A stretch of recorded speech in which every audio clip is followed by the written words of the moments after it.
RCR presenta Buen Provecho, una producción nacional independiente con certificado número 22.388 para dar cumplimiento al artículo 14 de la Ley de Responsabilidad Social.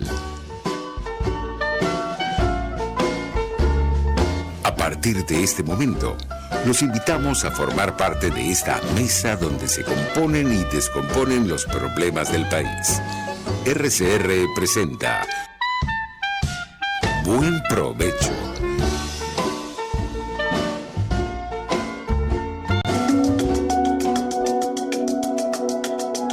Monitor de Derechos Humanos, con el abogado penalista Fernando Fernández.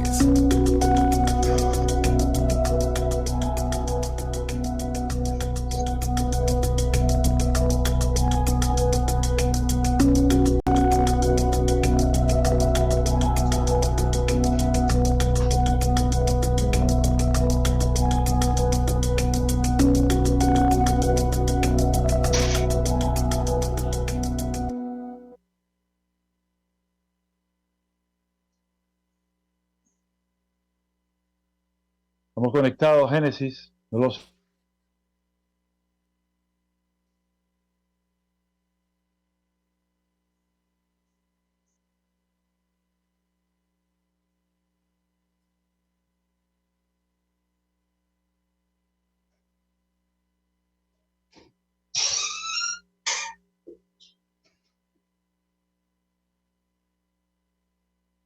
Quedó congelado, Fernando.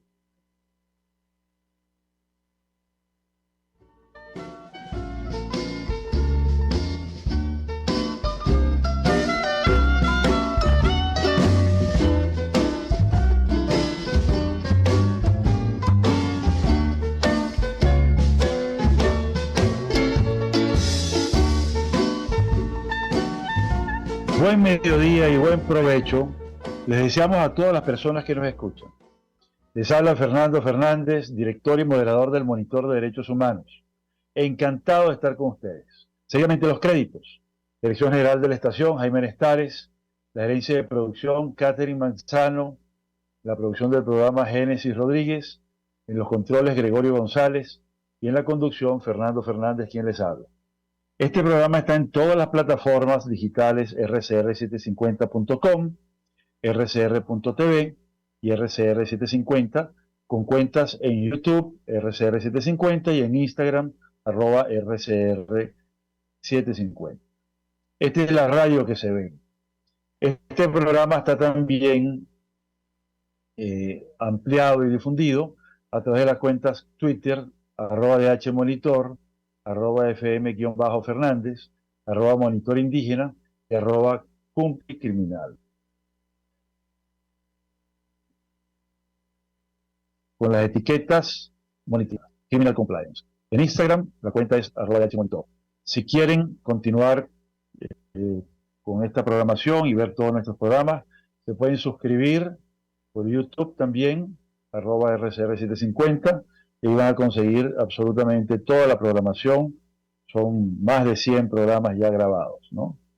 Hoy, miércoles 12 de abril de 2023, contamos nuevamente con la presencia y la compañía del profesor y doctor en Derecho, Alejandro González Valenzuela. Alejandro es profesor de posgrado en Derecho Procesal Constitucional en la Universidad de Monte Ávila.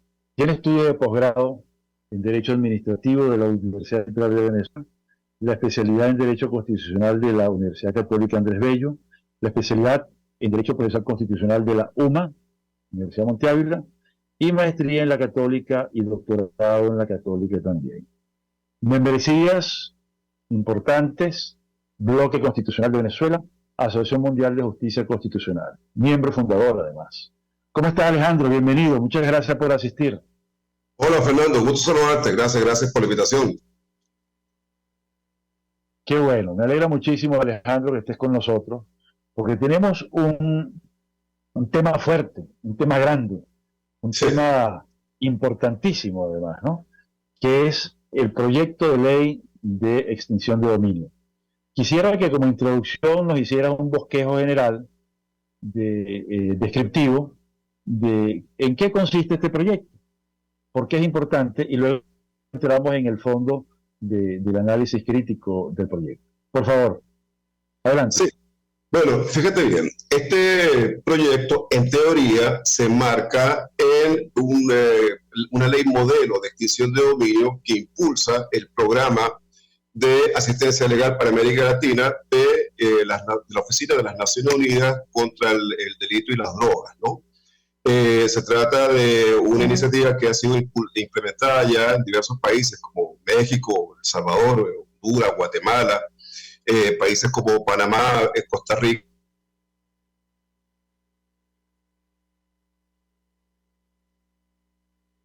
Sí.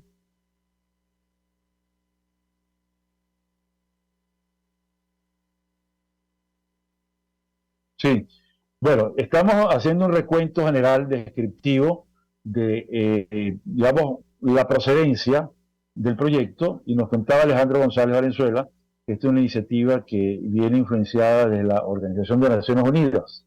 Y hay que recordar que en la historia de esta institución nueva también ha sido la CICAT, es decir, la OEA, la que ha venido impulsando este asunto conjuntamente con cantidad de nuevas reformas sobre el lavado de activos, por ejemplo, sobre el tema de las sustancias controladas. Este es un tema que paradójicamente viene pues de eso que se ha llamado en la propaganda oficialista el imperio, ¿ok?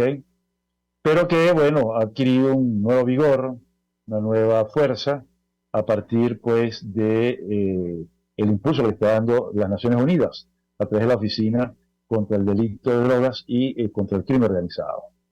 Entonces nos estaba comentando Alejandro que ya ha habido varios países de América Latina que han implementado esto.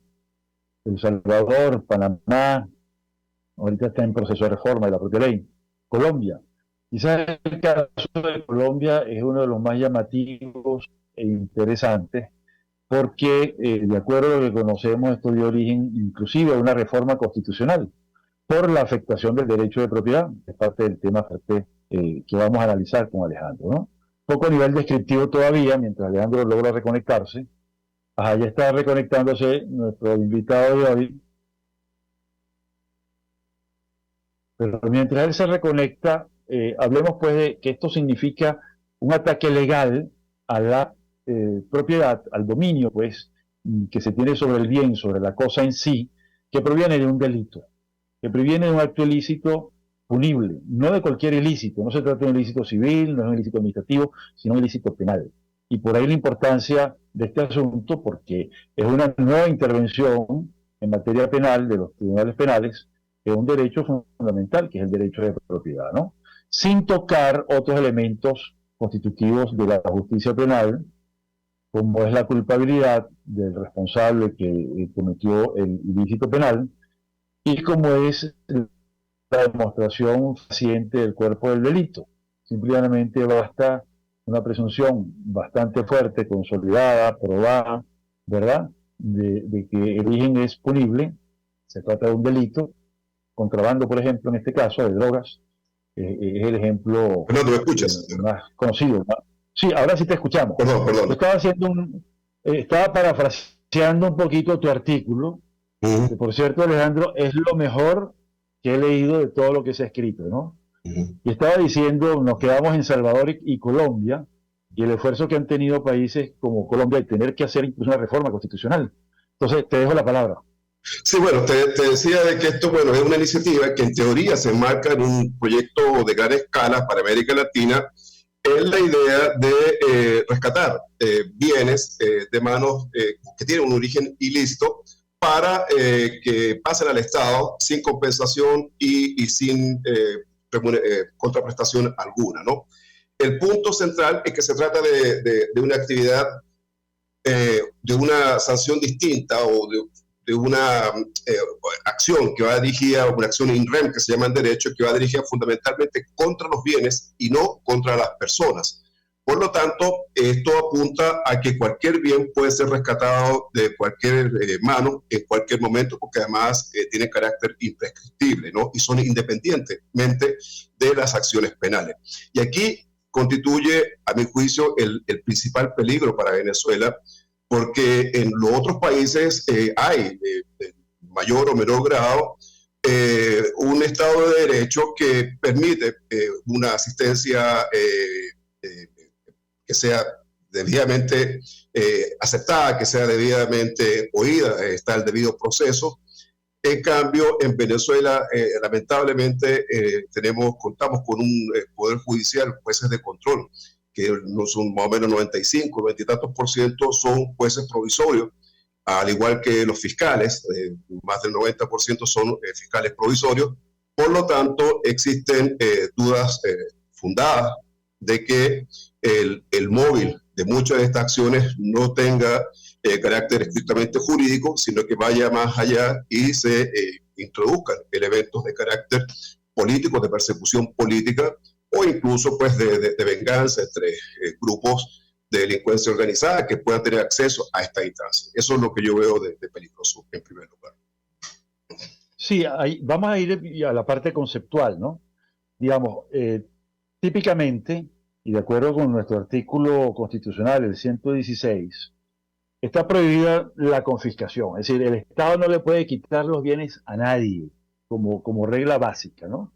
Salvo que se demuestre que hay un delito y se impone entonces una pena accesoria derivada de ese delito, ¿verdad?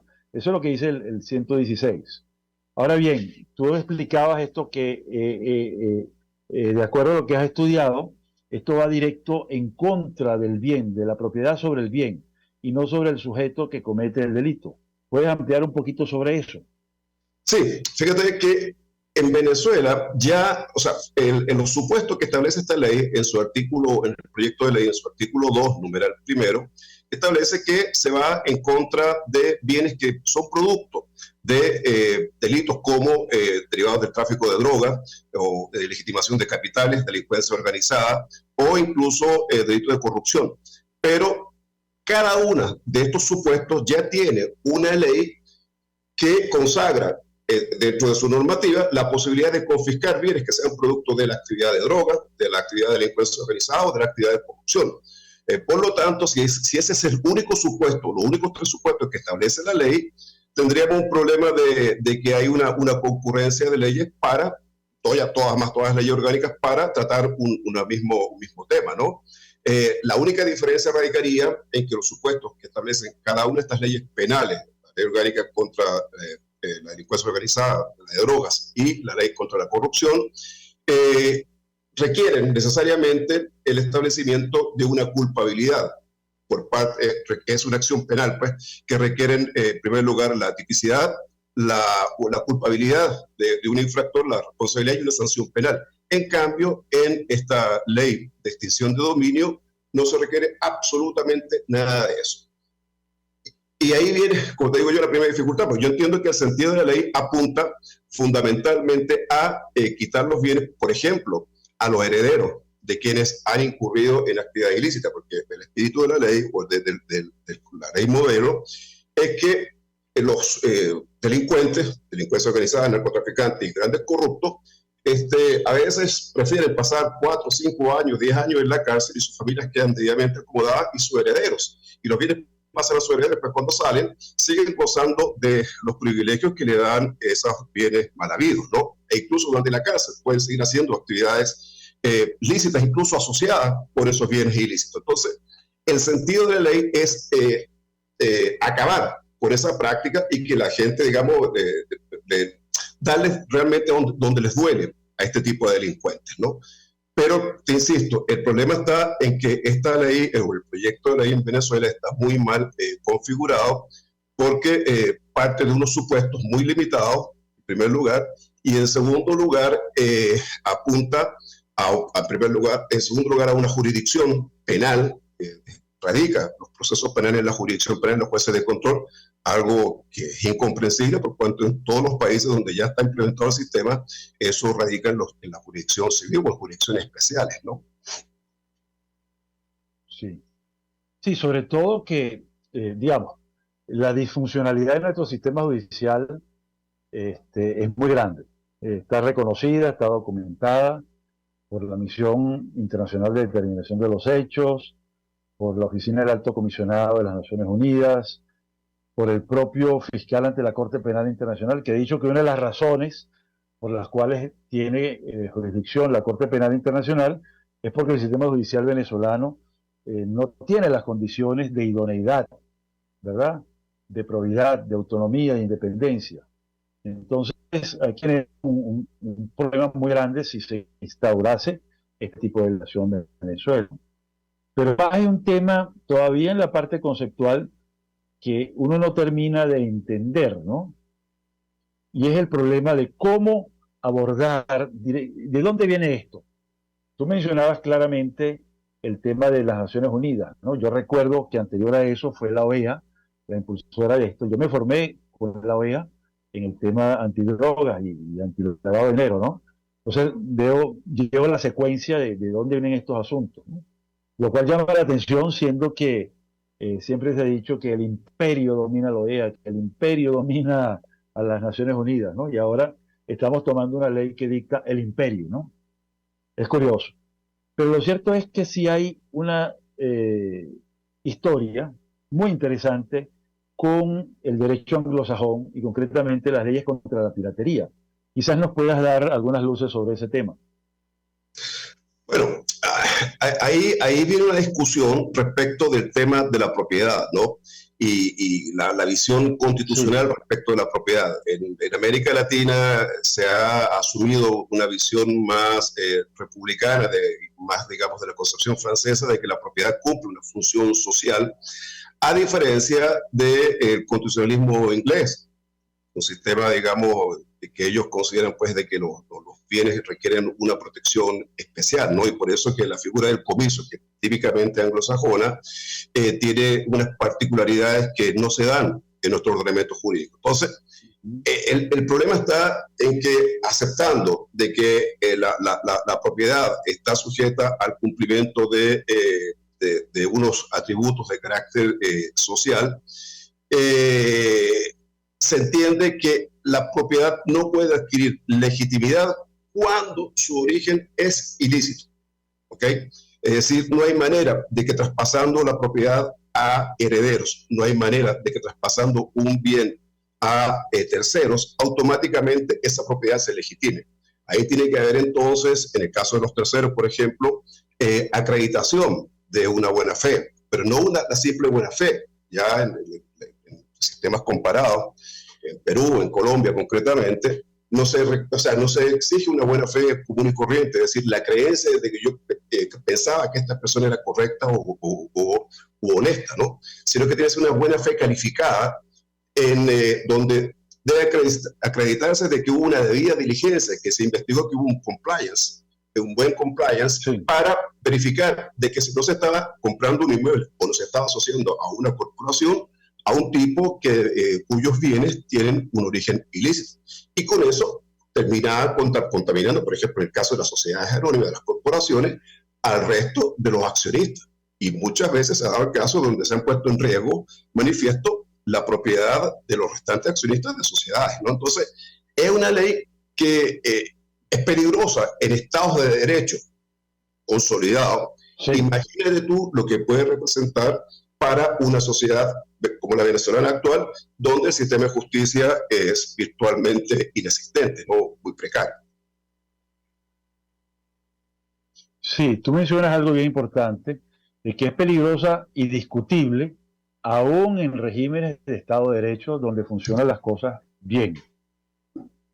Y menciona también que para la adquisición de un inmueble o de cualquier bien hay que hacer un compliance, hacer la debida diligencia, ¿no? Pero, ¿por qué es peligrosa aún en Estado de Derecho? ¿Será la mala fe? ¿Será el error judicial? ¿Será la equivocación? Fíjate, no, es peligrosa, Fernando, porque en primer lugar atenta contra derechos fundamentales, por ejemplo, el derecho a la presunción de inocencia. Como en esta vía o esta acción judicial no requiere la existencia de una investigación judicial previa, no requiere un juicio penal y no requiere una condenatoria previa, simplemente basta una investigación por parte de los ministerios públicos, que es otra cosa que es anómala, porque hay una especie de mixtura entre la fiscalía y la jurisdicción civil. Basta de que los fiscales empiecen a hacer investigación y presuman de que hay un activo, un bien que tiene un origen ilícito para poder accionar el procedimiento y dictarse incluso medidas cautelares. Resulta que esa presunción afecta a otra presunción que es la presunción de inocencia. ¿Okay? Afecta la presunción de buena fe de los terceros. En el caso venezolano, afecta también el derecho al juez natural, por cuanto se radicó este asunto en la jurisdicción penal, los jueces de control, que no tienen absolutamente idea de los temas sobre bienes, ¿no? Entonces, en los otros países hay un problema grave porque la presunción de inocencia, por ejemplo, se destruye. Y en el caso de Colombia se ha dado que la Corte Suprema ha invocado la doctrina de la carga dinámica de la prueba para que sea el poseedor, el tenedor o el titular de un bien el que deba demostrar que el bien fue adquirido de manera legítima, ¿ok? Destruyendo entonces el principio de presunción de inocencia en virtud de un principio que es el de la carga dinámica de la prueba que obliga a probar a quien en teoría esté en mejor condición de probar. Algo aberrante en Colombia. Imagínate tú ese principio en Venezuela. Sí, que Colombia, vamos a estar claros, funciona mucho mejor el sistema jurídico, ¿no? Hay una fiscalía muy profesionalizada, una policía muy experimentada y también hay, digamos, un rigor pero muy calificado de los jueces, ¿no? Muy profesionales. Aquí tenemos un 25% de los jueces en condición provisoria. Lo otro que llama la atención, porque vas apuntando comentarios, prácticamente un sistema inquisitivo que presume la culpabilidad de la persona sospechosa, ¿verdad?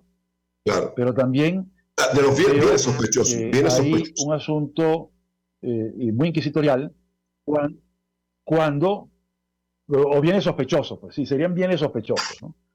Imagínate tú, algo inanimado. Pero entonces hay que imaginar cómo ocurriría eso en situaciones en las que es un bien apetecible y hay un funcionario corrupto de un lado u otro, o hay un conflicto entre grupos económicos o entre bandas y así sucesivamente, ¿no? Entonces se puede activar todo una mecánica, una dinámica justicial, ¿verdad? Que entonces se apodera de un bien determinado, bien sea un bien inmueble o un bien mueble, ¿no? No sé qué puede piensa ser de eso. mueble, inmueble, tangible, intangible, cualquier clase de bienes. Ok. Ahora bien, me llama la atención que en el proyecto de ley habla de los delitos de delincuencia organizada. Y Venezuela, a diferencia de todos los demás países del hemisferio occidental, que son los que conozco en materia jurídica y de derecho comparado, tiene como delitos propios de delincuencia organizada lo que está en la ley, lo que está en el Código Penal, que son muchísimos, y lo que están en leyes penales especiales, sean económicos o no sean económicos. En otras palabras, estamos hablando de casi 1000 delitos. La Convención contra la Delincuencia Organizada tiene apenas 6 delitos. Estados Unidos, que es el país que más delitos tiene 21 delitos de delincuencia organizada en la ley RICO. Entonces, ¿qué ocurriría en Venezuela con este asunto tan vasto, ¿no? De delitos propios de delincuencia organizada. Peligrosísimo, Fernando, porque toca un tema que es bien delicado. Fíjate que en Perú se estableció una primera ley de extinción de dominio que hablaba exclusivamente de bienes que eran producto de actividades ilícitas o de delitos. Luego hubo una reforma, 2019 creo, y en esa reforma se amplían los supuestos a actividades ilícitas en general, por ejemplo, actividades en contra de la administración, ¿okay? O actividades de minería ilegal.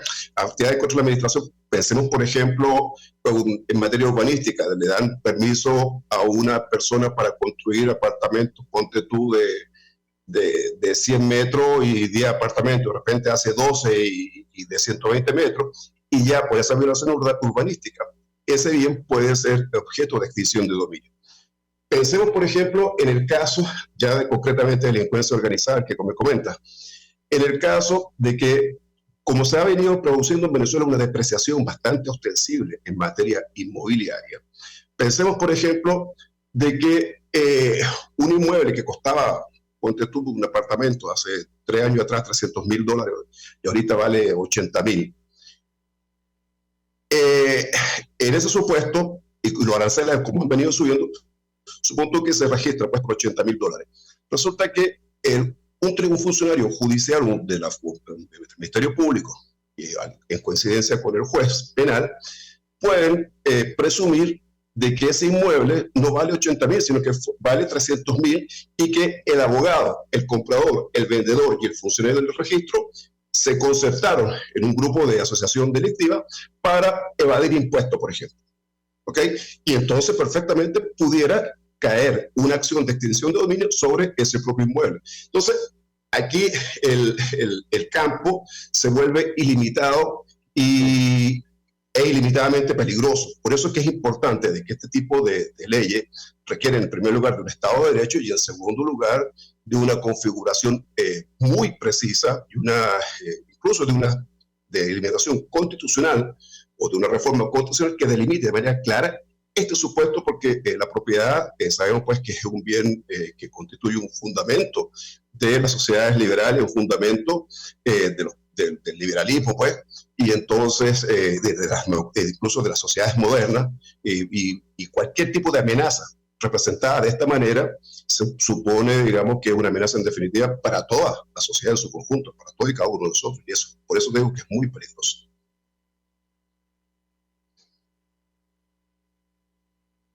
Sí, fíjate que hay unas cautelas que ha tomado siempre el legislador y que aún así es bastante efectivo. Por ejemplo, el comiso de un contrabando. Se tiene que demostrar el delito para que se produzca el comiso, ¿no? Y se sustraiga la propiedad del bien. Pero aquí no habría que probar ningún delito, no habría que probar ninguna responsabilidad, no habría que tener ningún culpable ni nada, sino que se actúa directamente sobre la cosa, ¿no? Ni siquiera, fíjate. Ese supuesto que tú das de un bien devaluado puede dar origen a sospechas, ¿no? Entonces ahí volvemos al tema de la debida diligencia y a los estudios técnicos. Sí. Ni siquiera.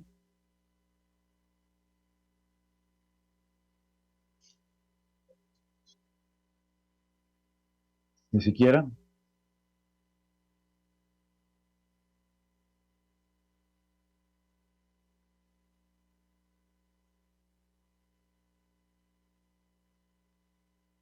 Se fue la conexión. Me quedé en Se fue la conexión, Fernando. Te escuché hasta los estudios técnicos.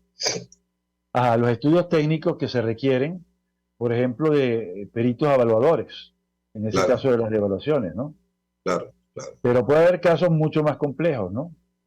No, claro. Vamos a tomar un pequeño receso que vienen los anuncios institucionales, pero me gustaría ver tu opinión y qué piensas sobre asuntos como el delito de enriquecimiento ilícito. Es decir, aquel donde un funcionario público, que quizás es el ejemplo más de moda, ¿no? Por lo que está pasando, tiene un salario X y resulta que tiene un modus de vida triple X. Claro. X. Entonces, vamos a ver qué ocurre a la luz de estos supuestos de la ley. Vamos a tomar unos minutos para los anuncios institucionales y ya regresamos con Alejandro González Valenzuela. Muchas gracias.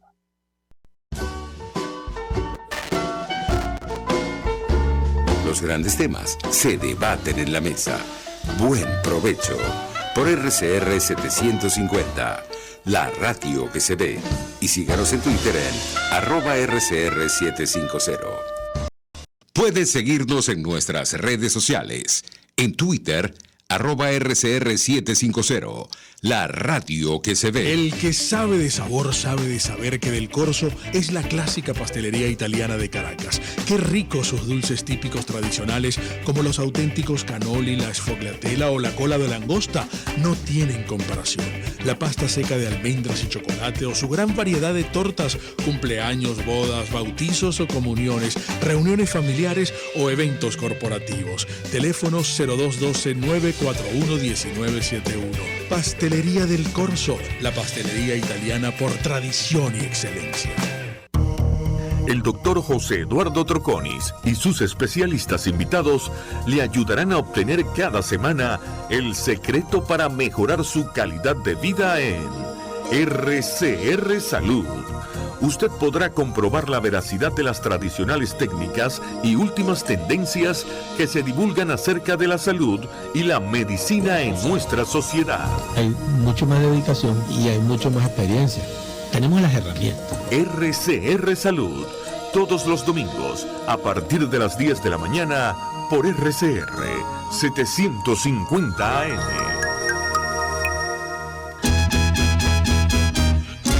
Una ventana para las propuestas y denuncias de las comunidades populares de Venezuela. Evelyn Martínez y la Red de Ciudadanos llegan debatiendo problemas y promoviendo soluciones. Es el Radar de los Barrios. Por la autonomía de los movimientos sociales que no pueden ser complementos de partidos o gobiernos. El Radar de los Barrios, de lunes a viernes, a partir de las 10 de la mañana, por RCR 750 AM. Ante el agobio diario, siempre se agradece una pausa. De lunes a viernes, Verónica Oliveros te trae un cafecito para el alma en Sin Estrés, la revista radial de Radio Caracas Radio, con música, cultura, salud, emprendimiento, terapia, astrología y más. Cada tarde a las 3 nos ponemos en modo Sin Estrés por RCR, la radio que se ve. De costa a costa, cada semana, usted podrá ser parte del sentimiento varguense que inundará la señal de RCR, el Pitazo en Vargas. Acompaña a Luis López en el recorrido por la ruta de la actualidad informativa en el litoral. Comentarios, denuncias, reportes de tránsito y cómo están las playas. Información de primera mano de todo lo que ocurre en el estado Vargas. El Pitazo en Vargas, todos los domingos, a partir de las 8 de la mañana, por RCR 750 AM. Un espacio que analiza y debate la coyuntura política, económica y social de nuestro país. Acompañe cada mañana a la periodista María Alejandra Trujillo en Palabras más, palabras más, palabras menos. Palabras más, palabras menos. Informes, entrevistas, análisis y discusiones sobre los temas de actualidad. Es lo que más te puedo dar, es lo de siempre. Palabras más, palabras menos. De lunes a viernes, de 7 a 8 de la mañana, por RCR 750 AM. Palabras más, palabras más, palabras menos.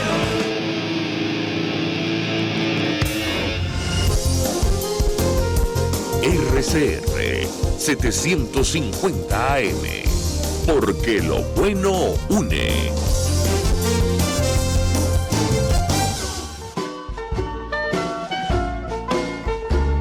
Escuchas Buen Provecho por RCR 750, la radio que se ve.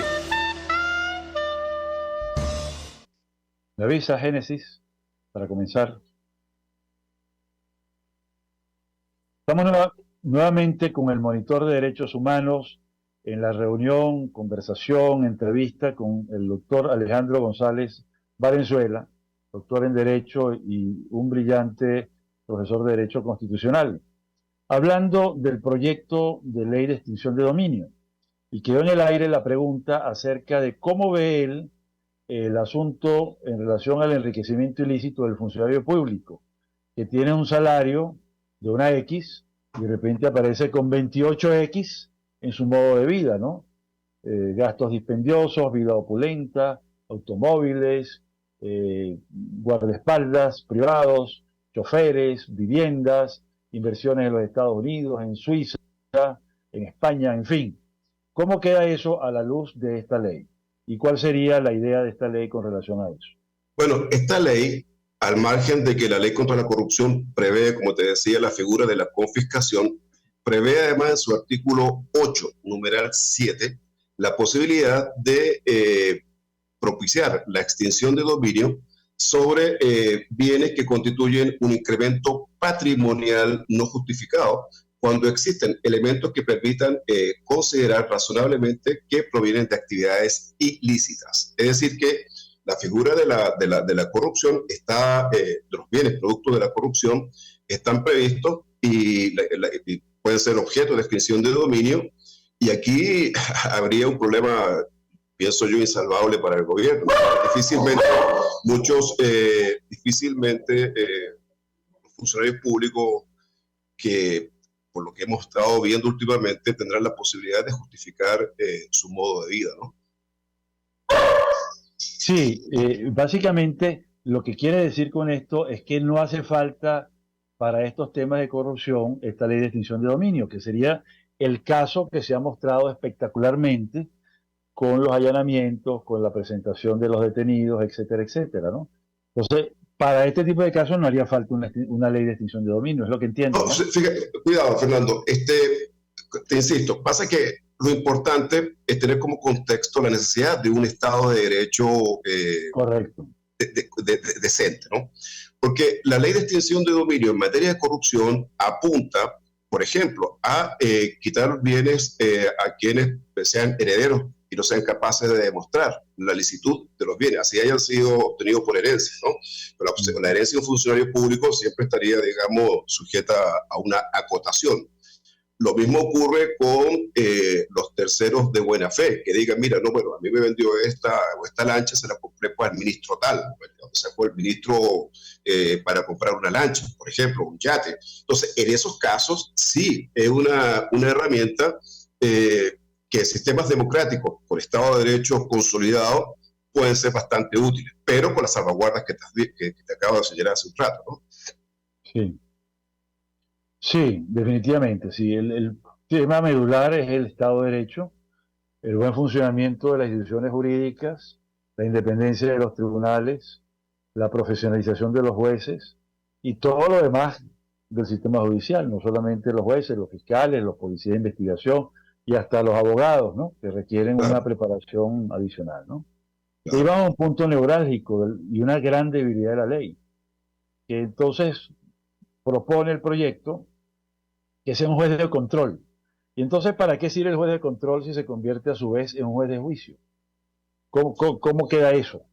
Si es de juicio y de control a la vez. Sí, eso es incomprensible, Fernando, porque en primer lugar, el juez de control no está formado para conocer litigios o temas relacionados con bienes, ¿no? Con la propiedad. Por ejemplo, del derecho a propiedad mismo, la necesidad, por ejemplo, de ponderar la presunción de inocencia con la presunción de ilicitud del bien. Bueno, esa ponderación requiere conocimientos profundos de derecho procesal constitucional, ¿okay? Requiere conocimientos incluso de filosofía política, de neoconstitucionalismo. La actividad de ponderación es distinta a la simple actividad de subsunción. Entonces, ahí hay una debilidad tremenda. Y hay dos cosas adicionales que a mi juicio me generan o me hacen mucho ruido, ¿no? Una de ellas es que estos jueces pueden incluso dictar medidas cautelares, y dentro de las medidas cautelares incluso por 3 meses antes del juicio. Es decir, sin necesidad, digamos, de una investigación, pueden tener la posibilidad de dictar medidas cautelares durante 3 meses, prorrogables por 3 meses más. En ese periodo incluso pueden permitir, autorizar la liquidación de algunos activos. ¿Y qué pasa, por ejemplo, con el destino de esos dineros? Es decir, ¿quién va a estar a cargo de eso? Entonces, ahí se nombra la figura de un curador ad litem, que es quien se va a encargar, nombrado por el funcionario, por el juez de control, que se va a encargar de a representar ese tipo de intereses o manejar esos activos, gestionarlos, ya sea el activo o su valor, su contravalor en líquido. Entonces, eso puede dar lugar también a unas prácticas de corruptela que irían en contra de lo que es el sentido del proyecto de ley y en contra de lo que es el sentido de la ley modelo que impulsa el programa de las Naciones Unidas, ¿no?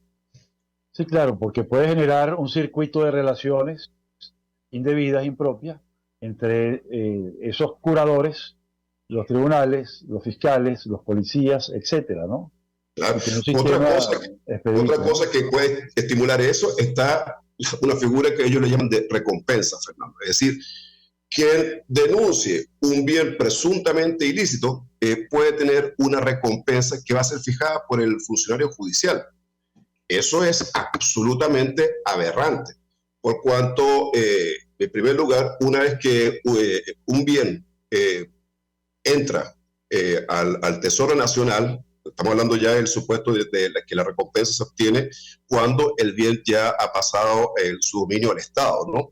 Pero cuando pasa el dominio del Estado, eso entra al Tesoro Nacional. Es decir, el juez penal, el juez de control, no puede estar disponiendo sobre un bien que ya entró al Tesoro Nacional. Eso ya podrá ser dispuesto mediante alguna ley especial, pero el juez no puede disponer ninguna recompensa respecto de eso. Y además, la cuantía de la recompensa la puede fijar el juez. Eso es absolutamente aberrante. En todo caso, aquí cuando existía la ley de Hacienda Nacional, en los años 80, la ley era la que establecía los montos, los porcentajes de las recompensas por los bienes recuperados. Pero que un juez penal lo establezca de manera arbitraria me parece absolutamente aberrante.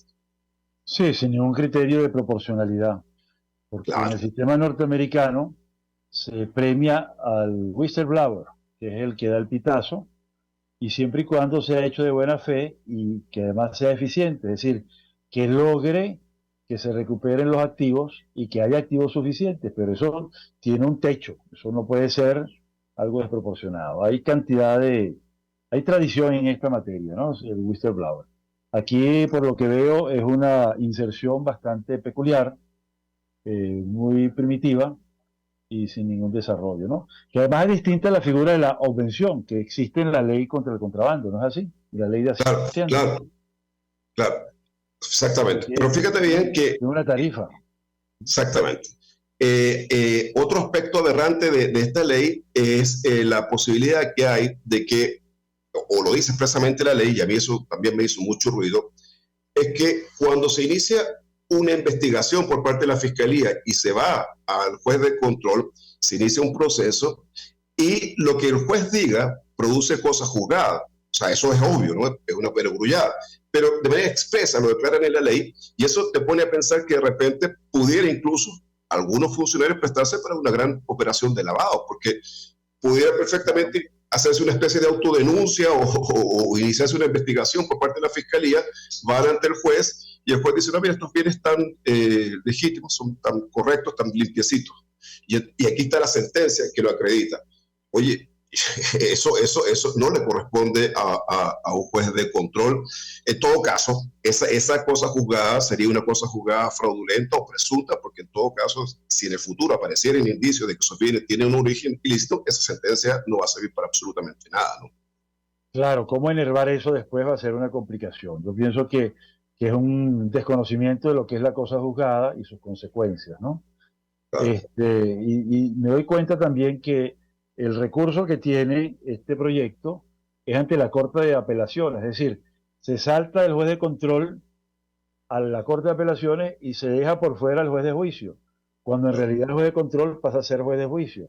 Es decir, aparece una de las figuras centrales del procedimiento penal y de la garantía fundamental, que haya un juez de control de las garantías constitucionales.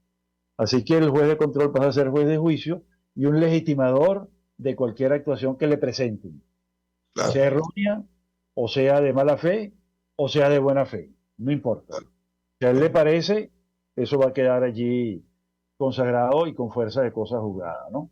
Por eso es que la recomendación fundamental es que esta ley cambie ese criterio y radique el proceso en los jueces que conocen de esta materia, o se crea una jurisdicción especial con jueces que tengan conocimientos profundos en materia de derecho civil, derecho constitucional y derecho procesal constitucional, que son los que pueden manejar con criterios constitucionales las reglas del proceso. Además de que tenga unas condiciones de idoneidad y de probidad Claro, por supuesto.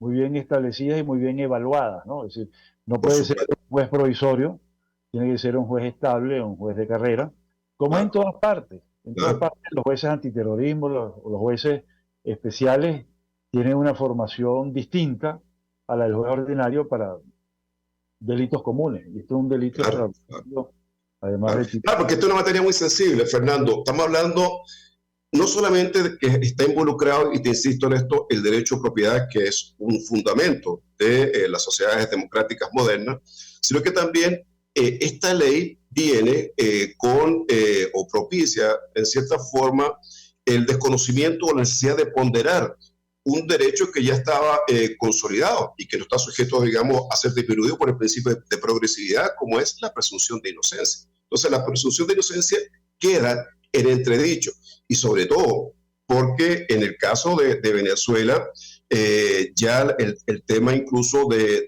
la prueba, del deber de probar que esos bienes son de origen ilícito, incluso está en entredicho por una sentencia de la Sala de Casación Civil del año 2021, donde acoge la doctrina de la carga dinámica de la prueba, en virtud de la cual ya no prueba el que alega, sino que está obligado a probar el que se encuentra en mejor posición de hacerlo.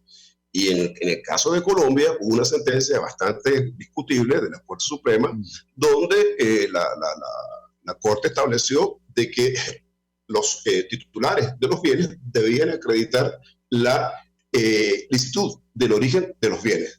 Eso me parece a mí, desde el punto de vista constitucional, bastante discutible. No conozco con certeza el caso en particular, pero desde el punto de vista de los principios, sí me parece que llama la atención. Es bastante alarmante, porque el principio de presunción de inocencia es un principio fundamental también de la civilización occidental, ¿no? Sí, definitivamente. Es el punto de partida, es el requisito básico de todo lo demás, ¿no?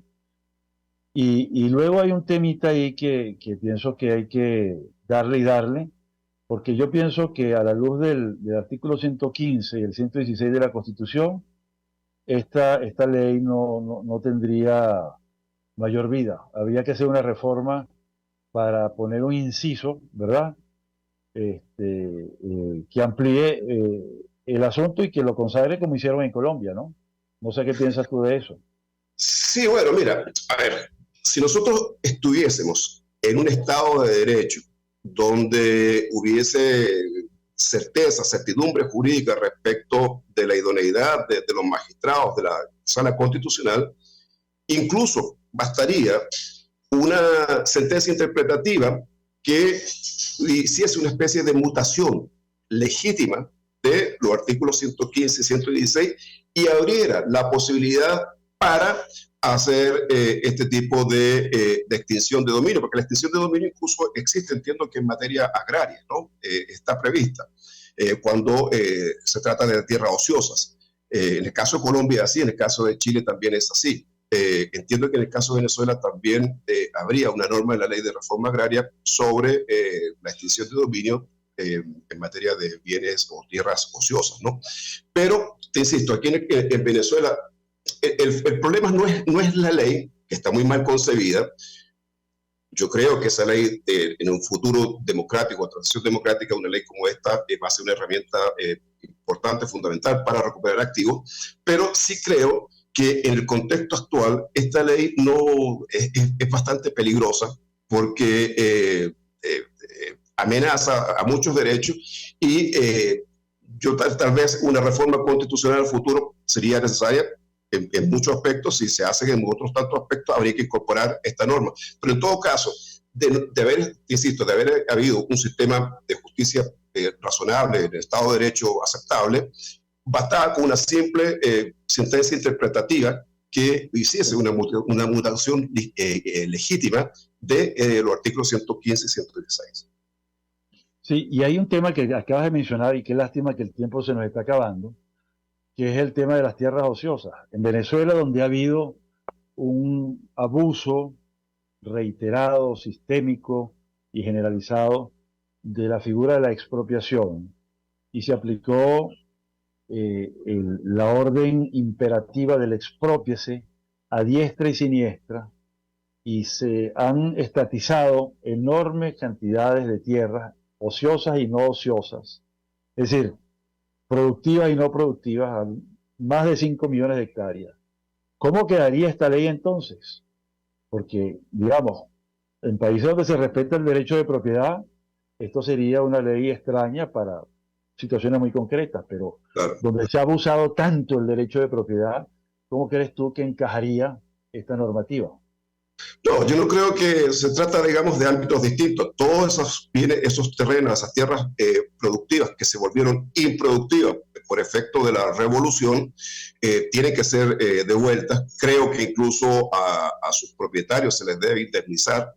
Y nada, ahí la ley, digamos, tiene que apuntar hacia otro objetivo. Los casos que ya hemos señalado, ¿no? Bienes que tengan un origen en la actividad de droga, legitimación de capitales o droga, corrupción y delincuencia organizada. Esos deben ser los objetivos centrales. La gente pues, que fue expoliada, que más bien fueron confiscados sus bienes, porque en muchos casos ni siquiera hubo indemnización, esos bienes tienen que ser devueltos y yo creo que a menos devueltos tienen que ser indemnizados. Sí, definitivamente. Y sobre todo hay que acotar la lista de cuáles son los delitos de delincuencia organizada.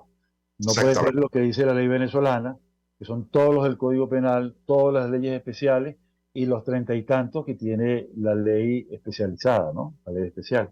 Eso es un exceso, una falta de sindéresis que pone en riesgo a toda la población. Claro, fíjate, Fernando, que delito, casi 1000 delitos. No, claro, no, y lo peligroso no es que la ley está haciendo una configuración de unos supuestos determinados, sino que además por vía jurisprudencial puede haber un desborde, ¿okay? Al no haber, digamos, unos bordes claramente establecidos, puede haber un desborde y puede llegar a los casos en que yo te señalaba. Por ejemplo, violaciones a la ordenanza urbanística. Bueno, se expropia el inmueble, se declara la extinción de dominio del inmueble. En el caso, pues, de la venta de un inmueble actual, que los funcionarios consideren que el valor es mucho mayor que el que se vendió y se declara la extinción de dominio de un inmueble, son cosas realmente peligrosas que podemos llegar a ellas por vía de jurisprudencia. Claro, y sobre todo un ambiente tan incierto de la economía y una devaluación cada vez peor del bolívar, ¿no? Frente a las divisas extranjeras. Pero mira, Alejandro, se nos está acabando el tiempo y nos queda un minuto, y quisiera que en ese minuto dieras una conclusión o una recomendación de qué hacer. ¿Qué deben hacer las ONGs de derechos humanos? ¿Qué deben hacer los ciudadanos? ¿Qué debería hacer el Estado en esta materia? Bueno, las ONG en primer lugar debieran articular, debieran reunir todas estas observaciones que se le han hecho y llevarlas a la Oficina de las Naciones Unidas para que desde las Naciones Unidas le hagan las observaciones a la Asamblea Oficialista para que ellos tomen en cuenta estos señalamientos. Por tanto, por cuanto se está propiciando una ley manifiestamente inconstitucional y manifiestamente inconvencional y manifiestamente contraria a las directrices de la Oficina de Naciones Unidas contra la droga y el delito. Comprendido el mensaje, y creo que es muy importante. Así que manos a la obra, las ONGs, los defensores de derechos humanos, hay una tarea importante que acometer, y esta es una conclusión de una persona que ha estudiado muy profundamente el tema del proyecto de ley de extinción de dominio. Con eso nos despedimos, Alejandro. Muchísimas gracias por tu tiempo y seguiremos conversando a futuro sobre este tema y sobre otros que van a venir con toda seguridad. Un gran abrazo. Fuerte abrazo, Fernando. Gracias. Otra vez. Gracias a ti.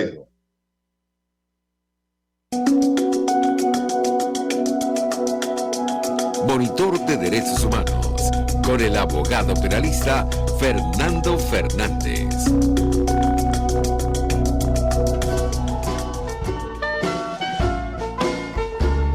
RCR presentó Buen Provecho. Síganos en Twitter como @RCR750. La radio que se ve.